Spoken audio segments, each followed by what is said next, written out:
This is the man I always wished had been my dad. My name's Martin Reyes.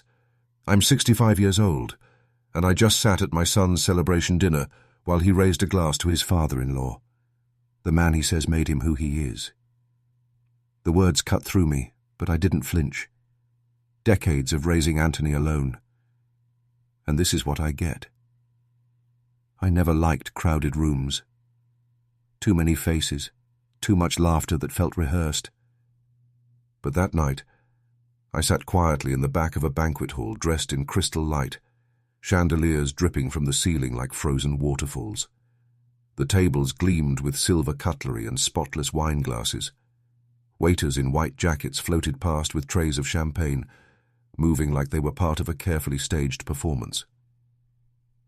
I had ironed my best suit for the occasion, the same navy suit I wore to Anthony's law school graduation. 30 years it had hung in my closet, only pulled out on rare occasions. It still fit, though the shoulders sagged a little more now. I'd brushed my shoes until I could see the reflection of the chandeliers in them. A thin line of cologne, the one I bought every December as a ritual, clung faintly to my neck. For anyone else, it was just an old man trying to look respectable. For me, it was armor. I was proud, nervous too. My son, my only son, was being honored tonight by his firm. Excellence in Advocacy, they called it. A title so polished it barely sounded real. But Anthony, he had earned it.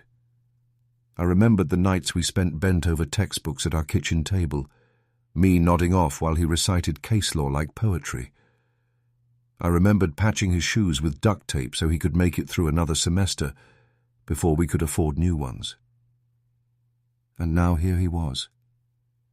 My boy, a man in a tailored suit, standing at the podium with a microphone and a room full of applause at his feet. I leaned forward, palms flat against the tie. Bully, heart swelling. Anthony cleared his throat, his voice confident, practiced. He thanked his colleagues, his wife sitting in the front row, his mentors. Then he paused, looking solemn. And above all, he said, his voice trembling just enough to sound genuine, I want to thank the man who shaped me into who I am today. A man whose guidance, integrity, and vision showed me what it means to succeed. My father-in-law, Richard. The room erupted in applause. Glasses clinked. His wife dabbed her eyes with a napkin. Richard stood up, gave a gracious wave, patted Anthony on the shoulder. I sat frozen, my body rigid, my hands trembling on the tablecloth. I forced myself to clap, the sound hollow, my palms stinging like punishment. My name hadn't left his lips. 30 years.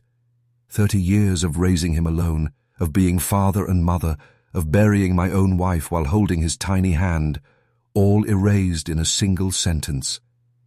I tried to swallow, but my throat was dry. The applause grew louder, echoing in my head like waves crashing against stone. My chest tightened, heavy, as if the air itself had turned against me. For a moment, I thought I might stand up, walk to the podium, and remind everyone, of who I was. But no sound came. I was invisible, just another body in a chair.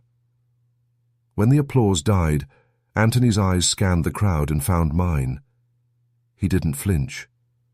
There was no flicker of guilt, no unspoken apology, only calculation, as if he were checking whether I'd make a scene. I didn't. I lowered my eyes to the glass of water in front of me, the condensation dripping down the side, pooling on the tablecloth. The rest of the evening blurred together. Speeches, laughter, toasts, waiters circling with more wine. I sat like a ghost at my own son's celebration. At one point, someone asked me if I wanted dessert. I shook my head. My stomach felt like it had been hollowed out with a knife. By the time the final applause faded and the chairs scraped back, I slipped out quietly. No one noticed. No one ever notices when a shadow leaves the room. Outside, the night was cool. The air smelled of rain on concrete, sharp and clean, cutting through the suffocating perfume of the hall. I loosened my tie, each tug feeling like I was trying to breathe again after being underwater too long. I looked down at my hands, at the wedding ring I still wore after all these years. A simple band of gold, dulled with time, but unbroken. My wife's ring had been buried with her, but mine I never removed. It was my tether, my proof that love had once existed in its truest form. I turned the ring with my thumb, staring at it until the metal blurred in the glow of the streetlights. Was I ever really his father in his eyes? I whispered. The question hung in the air, unanswered, dissolving into the night like smoke. I walked slowly to my truck parked at the far end of the lot, the only old, battered vehicle among the rows of polished sedans and luxury SUVs. Its paint was chipped, the leather seats cracked, the steering wheel worn smooth by my hands. But it had carried Anthony and me through decades. School drop-offs, fishing trips, hospital visits, graduations. Now, it carried me alone. I sat behind the wheel, the banquet hall glowing in the rearview mirror. The laughter inside spilled faintly through the doors, muffled but cruel, like the world was conspiring to remind me what I had lost. I rested my head against the steering wheel, eyes closed, the faint scent of my old cologne mixing with the leather. And I realized something. For the first time in my life, I felt like a guest at my own story. The morning after the banquet, I woke up still wearing my suit. The jacket was crumpled across the chair, the shirt damp with sweat, the faint trace of cologne clinging stubbornly to my collar like a ghost that refused to leave. My shoes sat by the door, scuffed and tired, the shine I had given them already worn away. The silence of the house pressed in on me. The clock on the wall ticked steadily, the sound louder than it should have been. I shuffled into the kitchen, set the coffee pot to drip, and sat at the table staring at nothing. The table. That same wooden table where Anthony and I had shared so many meals, where I used to spread out his school books, where we celebrated birthdays with lopsided cakes. Now it was just a slab of wood, marked with old scratches, circles from cups set down carelessly, gouges from a screwdriver I had used in a hurry. A table full of scars. Just like me. I closed my eyes, and suddenly I wasn't 65 anymore. I was 35, standing in the rain, holding a 5-year-old boy's hand at a cemetery. I can still feel the weight of that tiny hand in mine. Anthony's fingers curled around my palm like he was afraid I'd disappear too. His eyes, big and bewildered, stared at the coffin as if it might open and his mother would step out smiling. I remember bending down to him, whispering through tears I tried to hide. I'll take care of you. I'll be both son, father and mother. You'll never be alone. I meant every word. Those first years were brutal. I worked double shifts at the auto shop, my hands raw from grease and cold metal. At night, I'd drag myself home, change out of oil-stained coveralls, and sit at that table with Anthony. We'd do homework together, his little head bent low, tongue poking from the corner of his mouth as he sounded out words. I'd fall asleep sometimes mid-sentence, pen still in hand, and he'd nudge me awake with his small fingers. There were nights I skipped dinner so he wouldn't have to. I remember heating a single can of soup and telling him I wasn't hungry, that I'd eaten earlier. He believed me. Children always believe. But I didn't regret any of it. When I tucked him into bed and he'd wrap his arms around my neck, whispering, "Love you, Dad." It felt like enough to keep going. Years passed in a blur of small triumphs and constant sacrifice. I drove him to baseball games in my battered truck, its heater barely working. I patched his uniforms when he tore them sliding into bases. I sold my wife's old jewelry to pay for his braces, the gold band of her wedding ring the only piece I refused to part with. There were warnings along the way. I remember a neighbor once saying, "You're spoiling that boy, Martin. He'll never appreciate what it costs you. I laughed it off. I believed love was its own reward, that it carved gratitude into the bones of a child. But then came the small embarrassments. Anthony cringing when I picked him up from school in the old truck. Anthony snapping once, "Can't you wear something nicer?" when I showed up at his debate competition in my work shirt. I swallowed the sting. I told myself it was just a boy learning the world, wanting to fit in. I thought, he'll grow out of it. He didn't. College came, and with it, my proudest and hardest sacrifice. I emptied my savings, took out loans, picked up weekend shifts. I remember sitting at that same kitchen table, filling out loan forms with shaking hands, my name scrawled so many times it stopped looking like mine. I told myself it was worth it. Education was the bridge out of our life of scraping by. He'd walk across it, and I'd be happy watching from the shore. I bought the navy suit then, the one I wore to his graduation, the one I wore last night. It was the most expensive piece of clothing I'd ever owned. I still remember the smell of it when I first took it out of the bag, sharp and new, like promise. At his graduation, when he shook my hand and pulled me into a hug, I felt everything was worth it. He whispered, "Couldn't have done it without you, Dad." Those words fed me for years. But people change. Or maybe they just reveal who they always were. After the banquet, Anthony insisted we go out to dinner. "Just the two of us," he said, like old times. I agreed, thinking maybe Titi. He'd noticed my silence. Maybe he wanted to make it right. We sat across from each other in a glossy restaurant, the kind with dim lighting and waiters who judged your shoes. He ordered wine without asking me, confident, rehearsed. I drank water. He talked about work, about cases, about the firm's plans. I listened. Then his voice shifted, casual but deliberate.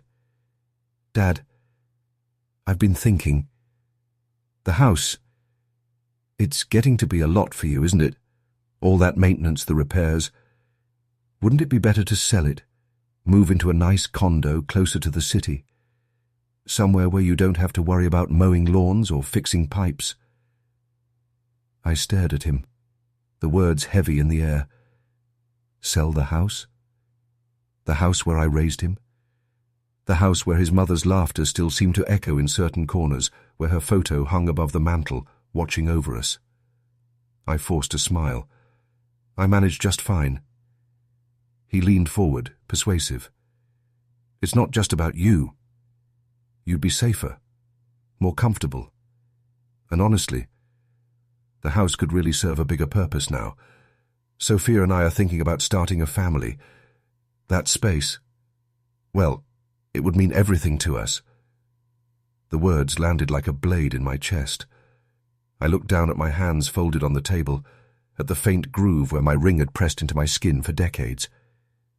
In that moment, I realized what he was really saying. "You're in the way." I nodded slowly, pretending to consider it, though inside I felt the world tilt beneath me. I remembered the promise I made at his mother's grave, that he'd never be alone, that I'd give everything. And I had. But love, it seemed, had not been enough. I walked home that night, the city lights blurry, the air heavy with exhaust and rain. When I opened the door, the house smelled faintly of old wood and coffee grounds. I hung my suit on the back of the chair, placed my wedding ring on the table, and sat staring at that simple band of gold, the only thing I hadn't given up. I wondered if I'd been clinging to it not just for her memory, but for his, for the belief that the son I raised would never make me feel like a stranger in my own home. But the truth had arrived, sharp and merciless. The weight of 30 years had shifted, and I felt it crushing me. The silence of my house used to comfort me. Now it feels like an accusation. The grandfather clock in the hallway ticks with the rhythm of a hammer nailing a coffin shut. Each second is a reminder that something irreversible has happened, and I'm the only one left to bear its weight. Anthony came by 2 days after the law firm celebration. He didn't knock. He never knocks anymore, just lets himself in with the spare key I gave him years ago. It was a small act of trust at the time, a father telling his son, "This is your home too, no matter where you go." But lately, every time the door creaks open without warning, I feel as though I'm being invaded rather than visited. I was sitting at the kitchen table, an old photo album open before me. My thumb traced the edge of a picture of Anthony at 7 years old, holding up a fish he'd caught with both hands. His smile was crooked, missing 2 front teeth, and I could almost hear the sound of his laughter as he bragged about the monster trout. I had framed that memory in my heart, polished it for decades, like a stone in my pocket. When Anthony walked in, I closed the album. My hands lingered on its leather cover, as if hiding a wound I wasn't ready for him to see. "Dad," he said, his voice businesslike, almost rehearsed. "We need to talk." The words chilled me. People only say that when they're about to change your life, and never for the better. He sat across from me, loosening his tie like he was negotiating a contract rather than speaking to his father. His cologne filled the room, sharp, expensive, nothing like the faint woodsy scent his mother used to love on me. That cologne had been hers to choose for me, not mine. And suddenly I realized how much fragrance carried memory. Hers was a whisper of belonging. His was a declaration of distance. "I've been thinking about your future," Anthony said. "My future?" I asked. I thought I was already living it. He ignored the joke. "You're 65 now. The house. It's too much for you to manage. The stairs, the repairs, the yard. You shouldn't be worrying about that. You should be somewhere safer, smaller, easier." His words were measured, but beneath them I could hear the verdict. "You're becoming a burden." I folded my hands, the way I used to when I disciplined him as a boy, and tried to keep my voice steady. "This house isn't just walls and a roof, Anthony. It's 30 years of my life. Your life, too. Every inch of this place has your laughter, your footsteps. You took your first steps across this floor." He sighed. "I know, Dad. I do. But memories don't pay for plumbing or roofing. And you're not 20 anymore." He leaned forward, lowering his voice. "Listen. Lisa's dad knows a retirement community. Really nice place. Condo, single floor, no maintenance. A golf course, a pool. Other people your age. It would be perfect for you." The words struck me harder than any physical blow ever could. Lisa's dad. The same man my son had credited at the celebration. The man who had erased me with one speech. And now, Anthony was handing him the final victory. My displacement. My surrender. "You want me to sell the house?" I asked, though I already knew. "It makes sense financially," Anthony said, his eyes darting away. "You'd have money left over. You wouldn't have to worry, and—" He hesitated. "You could be closer to us. To me, Lisa, the kids. Isn't that what you want?" His tone was persuasive, but his eyes were calculating.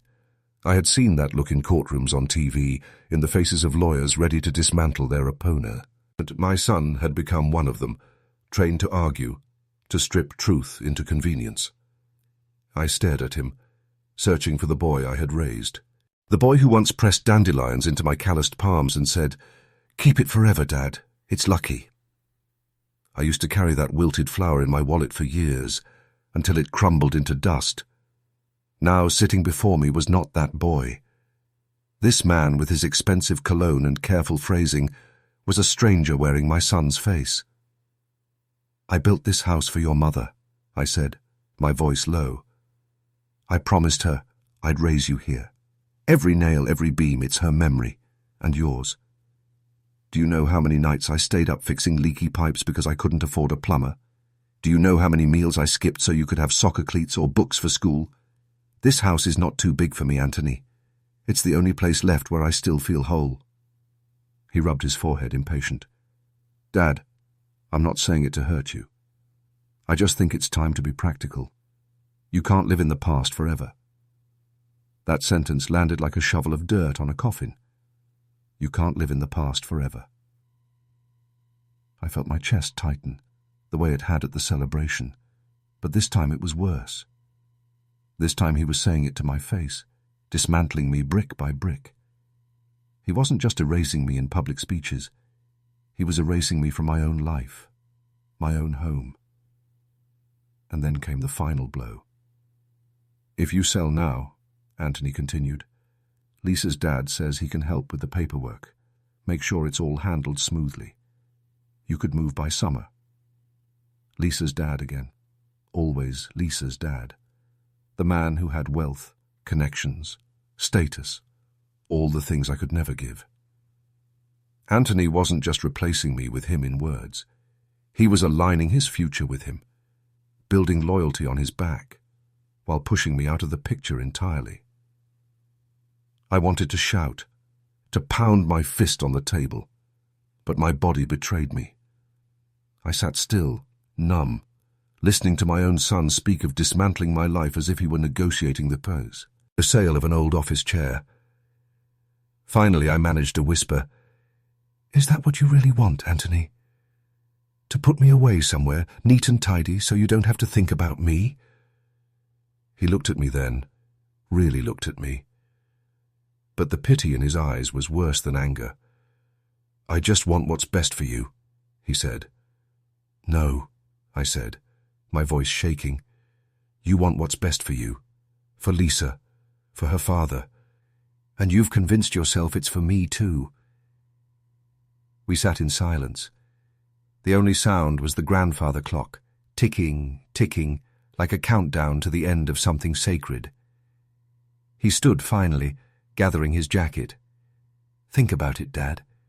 Just think about it." When the door closed behind him, I opened the photo album again. My fingers found the picture of him with the trout, his toothless grin so bright it could have lit the whole house, and I wept, not for what he'd said, but for the boy who was gone. That night, I sat in my chair in the living room, staring at the empty space on the wall where Maria's photo used to hang before I moved it to my bedroom for safekeeping. I realized that Anthony had buried me alive with his words. I was still breathing, still moving, but in his eyes, I had already been lowered into the ground. And as I sat there, listening to the steady ticking of the clock, I made a silent vow. If I was going to be buried, it would be on my terms. I didn't leave the house the night Anthony told me I should sell it and move into a retirement condo. I sat in the dark instead, in the same kitchen where I once helped him with fractions and spelling tests, staring at the familiar outlines of chairs and cabinets until the sunrise painted them gold. The silence was brutal. It pressed against my chest like a weight, reminding me of what I had just lived through, my own son looking me in the eye and suggesting I dismantle the only life I had left. That kitchen wasn't just wood and tile. It was the stage where I had performed my role as father, cook, disciplinarian, comforter, everything. To him, it was just a property now, a line on a spreadsheet. For days, I drifted like a ghost inside my own home. I'd stop at the hallway where a framed photograph of Anthony in his little league uniform hung, his smile wide, his cap too big for his head. I'd rest my hand against the glass, as if the boy might step out and explain why the man he became had grown so cold. But the boy was gone. The old watch on my wrist, my father's, ticked relentlessly, marking hours that seemed to have no purpose. Every tick reminded me of all the years I had spent timing my life to Anthony's needs. Soccer games, dentist appointments, late-night pickups. And now those minutes seemed wasted, poured into a cup he'd handed to another man to drink. It was during one of those aimless mornings that I noticed the house had started to feel like a coffin. Every room was lined with echoes of betrayal. The kitchen whispered of dinners eaten alone once Anthony moved out. The living room still held the indentation of the couch where he'd once leaned against me during Saturday movies. Even the garden outside seemed to accuse me with overgrown weeds, as though mocking my neglect of everything except him. so I began to leave. At first, it was short walks down the block just to get air. The November wind carried a chill, but it also carried me farther each time. I'd pass by neighbours who had grown grey alongside me. Some nodded politely. Others gave sympathetic smiles, as though they'd heard enough gossip to know what had happened at the law firm celebration. Small towns have a way of listening through walls. One afternoon I walked all the way to the edge of town, where the road bent toward the hills. I hadn't been up there in years, not since Anthony was a teenager. Back then, we'd hiked the trail together, his eager voice filling the quiet with questions about everything. "Do you think Mum can see us from heaven? Do you think I'll ever be taller than you?" He had held my hand on those trails long before he learned to pull it away. Now, climbing alone, I felt every muscle strain, every joint complain. My 65-year-old body wasn't built for steep paths anymore, but at the top, when I reached the overlook and saw the valley spread beneath me, our town like a patchwork quilt stitched into the land, I felt a small, fleeting freedom. From up there, the house, the law firm, even Anthony himself seemed smaller, almost insignificant.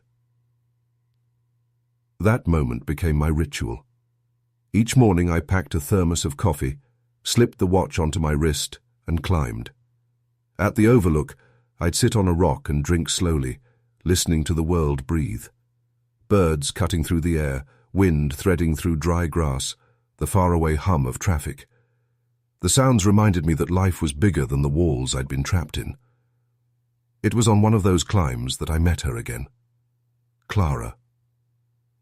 She was carrying her son in a sling against her chest, her hair tucked beneath a knit cap. I hadn't seen her in years. She was the daughter of my late best friend Miguel. He had died too young, and I'd promised him once, half jokingly, that I'd always look out for his girl. We sat on the rock together, her boy fussing until she gave him a bottle. She asked about Anthony, and for a moment I couldn't speak. My throat locked, as though saying the truth out loud would make it irreversible. Finally I managed, "He doesn't see me anymore." Clara didn't respond with pity. She just nodded, as if betrayal was a language she understood too well. Her eyes softened in a way that made me feel less invisible. After that, we began meeting there, sometimes by accident, sometimes on purpose. She'd bring sandwiches, I'd bring coffee, and we'd talk. About Miguel, about her struggles as a single mother, about the ache of trying to be both anchor and sail at once. Listening to her, I saw a reflection of my own past battles, the late nights rocking Anthony to sleep, the worry of not being enough, the terror of failure. In her, I saw a kind of resilience I had lost. Days turned into weeks, and slowly I found myself breathing easier. The house was still heavy with ghosts, but the hill became lighter, almost like a sanctuary. Each climb stripped away some of the poison Anthony's words had left in me. Each conversation with Clara stitched me back together, thread by thread.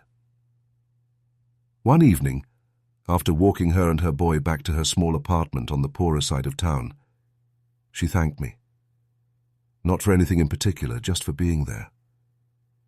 Her son reached a tiny hand toward my wristwatch, fascinated by its ticking. I unbuckled it and let him hold it for a moment, his little fingers exploring the worn leather strap. The sight made my chest ache, but not in the same hollow way as before. This ache was tender. It was then I realized survival wasn't just about breathing. It was about finding places and people where your soul could still feel recognized. The old house became less of a coffin after that. I still lived there, but it no longer defined me. My climbs, my talks with Clara, the small rituals of sharing coffee and laughter, they were bricks in a new foundation. One not built on Anthony's approval, but on something sturdier, respect freely given. And yet, even as I found this fragile piece, a shadow lingered. Each night when I returned to the house and laid the watch back on my nightstand, the ticking reminded me of unfinished business. Time was moving, and sooner or later, Anthony would call. He would want something, my house, my savings, the last remnants of my life's work. And when that day came, I would need to be ready. For the first time in decades, I no longer feared that reckoning. I almost welcomed it, because now I had something his wealth and polished speeches could never give him. I had survived. I used to think rebirth was something that only happened in churches or in fairy tales. That a man my age, 65, with calloused hands, a bad back, and more years behind me than ahead, couldn't possibly be reborn. But life has a strange way of stripping you down until you're nothing but bone and silence. And when there's nothing left, something unexpected begins to stir. A second wind. A pulse you thought had long stopped. That pulse began for me the morning I decided not to answer Anthony's calls anymore. His voice had become a chain, every word laced with disappointment, instructions, or cold indifference. He called less now, maybe sensing the silence between us. But the truth was, I had nothing left to give him. I had already given everything. I woke up that morning with sunlight spilling through the old curtains in the living room. My bed these days was the couch. I'd grown used to it after years of dozing off, watching late-night news or falling asleep reading. The couch smelled faintly of my cologne, the same one I wore every day since my wife's funeral. It was the last gift she'd ever given me, tucked in a box with a handwritten note. So you'll always carry a piece of me. That bottle was nearly empty now, but every drop reminded me I wasn't alone. She had walked with me through every sacrifice, even if only in memory. That morning I sat up, reached for my watch on the side table, and fastened it around my wrist. The leather band was cracked now, the dial scratched, but it still ticked. Time moves. Whether you move with it or not, I thought. For 30 years I had been frozen in the role of father, provider, anchor, but maybe it was time to let time carry me somewhere new. I began small. I took walks in the mornings, not to chase deadlines or groceries, but simply to feel the air. I noticed things I hadn't in years. The cracked sidewalk where Anthony once tripped as a boy, the park bench where my wife used to sit with a thermos of coffee, the old church bees, ale that rang every Sunday morning. The world was still alive, even if I had been sleepwalking through it. On one of those walks, I passed the community centre. A faded sign read, "Free computer classes for seniors, volunteers needed." I almost kept walking, but something made me stop. Maybe it was the word needed. I had felt useless for so long that the idea of being needed again caught me like a hook. The next week I showed up. I wasn't much of a teacher, but I knew how to turn on a computer, how to type, how to search for things online. The seniors who gathered around me were timid at first, but their laughter soon filled the room. For the first time in years, I wasn't Anthony's father. I wasn't a shadow of my late wife. I was just Martin, a man with something to give. And the strangest thing happened. People smiled when they saw me coming. Their eyes lit up. That kind of recognition doesn't sound like much, but to someone starved of it, it's life. One afternoon, I met Eleanor again. She was the daughter of my late best friend Daniel. We had drifted apart after Daniel's passing, but she walked into the centre with her little boy, Matteo, tugging at her sleeve. "Uncle Martin?" she said, surprised. I hadn't heard that name in years. Uncle Martin. My heart tightened. Eleanor hugged me. She smelled like soap and the faintest hint of lavender. Her eyes had the same brightness her father carried, the same loyalty, and her boy, a ball of energy with wide, curious eyes, grabbed my hand without hesitation. That evening, she invited me to dinner. Her house wasn't big or luxurious, but it was alive. Matteo showed me his drawings, a messy crayon family with two big smiles. "That's Mama," he said proudly. "And that's you." He pointed at the stick figure with a round head and glasses. My chest ached. I had been written into a child's world again, not erased, not forgotten, drawn in bold colors. From that night forward, I began spending more time with them. I fixed the leaky sink in Elena's kitchen, helped Matteo with his schoolwork, and even taught him how to ride a bike. His little hands gripping the handlebars reminded me of Anthony's first shaky attempt decades ago. Only this time, when Matteo wobbled and fell, he looked up at me and laughed. Not with disappointment, not with embarrassment, but with joy. It struck me then. Fatherhood, love, family. They aren't bound by blood alone. They're bound by presence, respect, and kindness. Anthony had chosen to erase me from his story, but here was a boy eager to write me into his. Still, I carried the weight of what had been done to me. I carried it every time I touched my watch, every time I caught the fading scent of cologne on my shirt, every time I passed the photo frames in my empty house. But those symbols began to shift. The watch no longer marked wasted years. It marked the hours I was reclaiming. The cologne was no longer a relic of loss. It was proof that I had loved deeply, and was still capable of love. And the photographs, even the ones that showed Anthony's childhood, became less about what he'd taken from me and more about what I had once been able to give. My sacrifices were real. They weren't invalid just because he refused to see them. A quiet power grew in me. I began to keep records. Notes of every expense I had made for Anthony's schooling, old receipts, even the letters from his teachers praising my dedication. I wasn't planning to shame him with them. Not yet. But part of me needed to remember that I hadn't imagined it, that the years of sweat and sacrifice were real, documented, undeniable, proof not for him, but for me. At the same time, I began rewriting my will. With a steady hand, I listed Matteo and Elena as beneficiaries. The house, the savings, the little I had left, it would go to them. Not out of spite, though I would be lying if I said there wasn't satisfaction in it, but out of love, out of the realization. And that legacy isn't about passing wealth to bloodlines. It's about leaving pieces of yourself where they'll be cherished. The day I finished the will, I sat on my porch with the signed papers folded neatly in an envelope. The sun dipped low, casting an orange glow across the street. I inhaled deeply, catching the faintest note of cologne still clinging to my shirt. And I felt something I hadn't in years. Peace. Not a grand, sweeping kind of peace, but a quiet one. The kind that settles in your bones when you know you've taken control of your story again. I knew Anthony would be furious when he found out.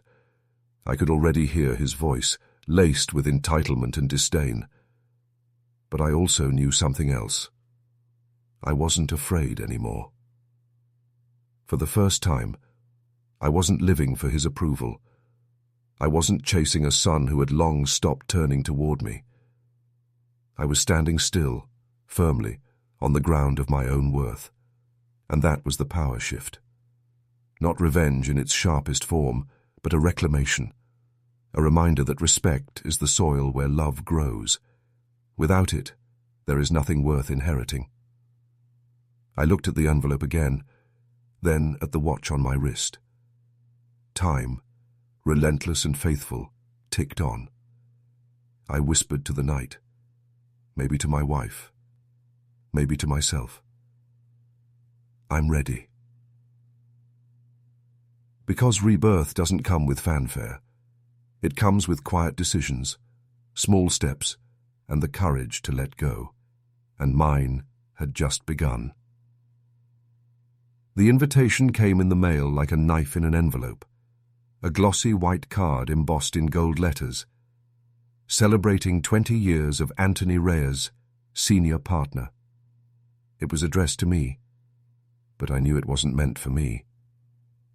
I stood at the kitchen counter, the card trembling in my hands, my thumb brushing the edge the way I used to brush Anthony's hair when he was small. The letters gleamed under the yellow kitchen light, but all I saw was omission. The decades of nights working double shifts, the meals skipped, the bones aching, all erased with one speech, one public denial. For weeks, I debated throwing the invitation away, but some part of me, the part that still believed in the weight of blood, of bonds forged in the fire of sacrifice, wanted to see my son again, to see if there was still anything left between us. Not reconciliation, not forgiveness, just truth. The banquet hall was all glass and chrome, the kind of place I'd never have stepped foot in if it weren't for him. The chandeliers glittered like false stars, men in tailored suits, women in gowns that whispered money. I wore the same black jacket I'd bought for his law school graduation, the fabric now a little thinner, the shoulders a little looser, but I stood tall. Anthony was at the center, smiling the way politicians do, shaking hands with men who'd never changed his diapers or carried him on their shoulders through street fairs. His wife's family surrounded him like a fortress. And then I heard it. Everything I am, today, I owe to Harold. There it was again, the name, the knife, the same speech, polished and rehearsed, spoken without hesitation. I felt the words pierce the air and lodge themselves in my chest. But this time, I did not flinch. I let the silence settle inside me like a stone, unmoving. Later, he found me. "Dad, you came." His tone was polite, not warm, like he was addressing a neighbor who had shown up uninvited. "Yes," I said, and my voice was steady. "I wanted to see this with my own eyes." We spoke little. His wife hovered nearby, eyes cold. Her father, the man who had replaced me in Anthony's narrative, gave me a nod of acknowledgement, the kind one gives a stranger in passing. I left early, but I left knowing something Anthony didn't. The papers had already been signed. The will had already been rewritten. A week later, Anthony came storming into my house. He didn't knock. His voice carried through the hallway, loud enough to make the windows shud. "What the hell is this, Dad? You changed the will? You're giving everything away to them, to people who aren't even family." I stood in the living room, the framed photo of his mother on the mantel behind me. Her smile, frozen in time, seemed to watch us both. "You made your choice, Anthony," I said quietly. "My choice?" He laughed bitterly. "You're my father. You're supposed to—" "To what?" I cut him off. My voice cracked like dry wood catching fire. "To keep bleeding myself dry so you can pretend I don't exist? To sit quietly in the corner of your life while you hand my place to a man who never walked the nights I walked? Who never scrubbed grease from his hands to buy you a single textbook? Respect, Anthony. That's all I ever wanted. And without respect, there is no love. And without love, there is nothing to inherit." He opened his mouth, but the words died in his throat. For a long time, he just stood there, staring at me, as if the weight of 30 years had finally dropped onto his shoulders all at once. His face shifted, anger, disbelief, then something softer, almost wounded.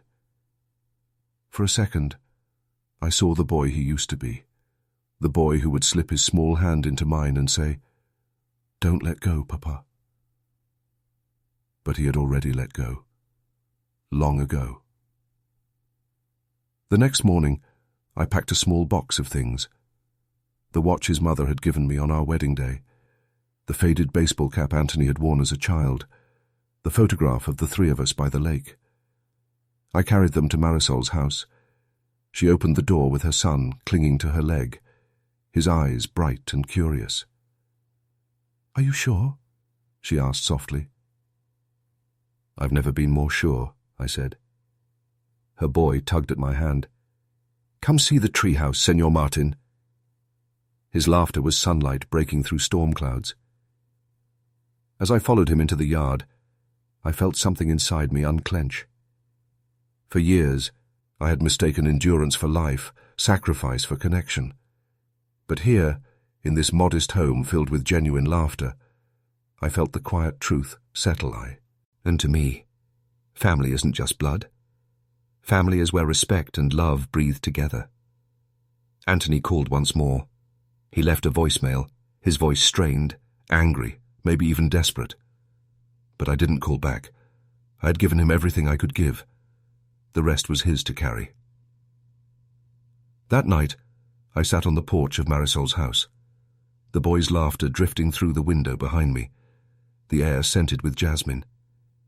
I looked at the watch on my wrist, the second hand ticking softly. Time had not betrayed me. It had delivered me here. And for the first time in decades, I felt light, free, whole. I whispered into the night, not to Anthony, not to myself, but to the memory of the woman who had walked beside me until fate took her away. I kept my promise. He grew up strong. And now I let him go. The wind rustled through the trees like an answer, and I closed my eyes, at peace.